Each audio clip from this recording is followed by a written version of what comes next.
कहानी एक छोटे से अलग थलग गांव से शुरू होती है जो एक भयानक दलदल से घिरा हुआ है। गांव के लोग एक शापित आत्मा स्वयं प्रेत के बारे में फुसफुसाते हैं, जिसके बारे में कहा जाता है कि वह दलदली भूमि पर भटकती है। किंवदंती का दावा है कि यह प्रेत कभी एक धोखा खाने वाली महिला थी जो सदियों पहले दलदल में डूब गई थी। अब वह अंधेरे के बाद उसके इलाके में घुसने की हिम्मत करने वाले किसी भी व्यक्ति को अपना शिकार बनाती है। चेतावनी के बावजूद एक रात संदेहास्पद किशोरों का एक समूह दलदल का पता लगाने का फैसला करता है। टॉर्च और बहादुरी की भावना से लैस वे कहानियों को हंसी में उड़ा देते हैं। उनमें से नायक सारा असहज महसूस करती है, लेकिन पीछे हटना नहीं चाहती। वे दलदली भूमि में प्रवेश करते समय सावधान, दलदल शापित है लिखे एक संकेत के पास से गुजरते हैं। जैसे जैसे वे दलदल में और अंदर जाते हैं, कोहरा घना होता जाता है और अजीबोगरीब आवाजें उन्हें घेर लेती हैं। सरसराहट वाले पत्ते, हल्की सी सिसकियां और फुसफुसाहटें जो हर दिशा से आती हुई लगती है। पेड़ों के बीच छायाएं चमकने पर उनकी टॉर्च टिमटिमाती है। किशोरों में से एक, मार्क, ने कसम खाई कि उसने एक व्यक्ति को उन्हें देखते हुए देखा था। वे दलदल के बीच में एक परित्यक्त झोंपड़ी में आते हैं।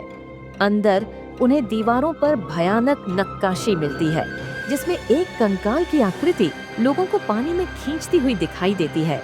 एक फटी हुई पत्रिका दलदल के भूत की कहानी बताती है और आधी रात के बाद रुकने के खिलाफ चेतावनी देती है। अचानक एक भूतिया आवाज फुसफुसाती है, चले जाओ अभी।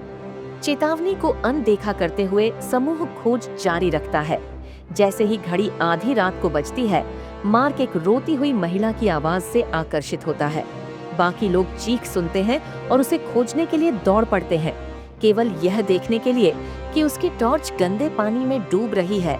बुलबुले सतह पर उठ रहे हैं। समूह घबरा जाता है और वहां से निकलने की कोशिश करता है, लेकिन दलदल जीवित लगता है, जो उन्हें अपनी भूल भुलैया में और भी गहराई तक खींचता है। प्रेत प्रकट होता है, एक पीला भूतिया आकृति जिसकी खोखली आंखें और उलझे हुए बाल दलदल के पानी से टपक रहे हैं। उसका कंकाल जैसा हाथ उनकी ओर इशारा करता है और फुसफुसाहट एक बहरा कर देने वाली दहाड़ में बदल जाती है। समूह अपनी घबराहट में अलग हो जाता है।